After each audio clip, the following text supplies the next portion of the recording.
Hi, my name is Rebecca, and this is the EVERSE 8 battery-powered loudspeaker by Electro-Voice. Today we're going to show you how to charge and power up your EVERSE 8. Along the back of the unit, you have your power and on switch.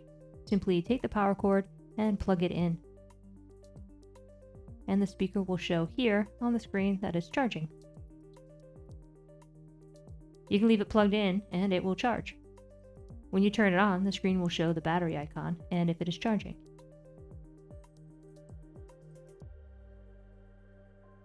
And when you unplug the speaker, this battery icon will reflect the amount left before you have to charge again.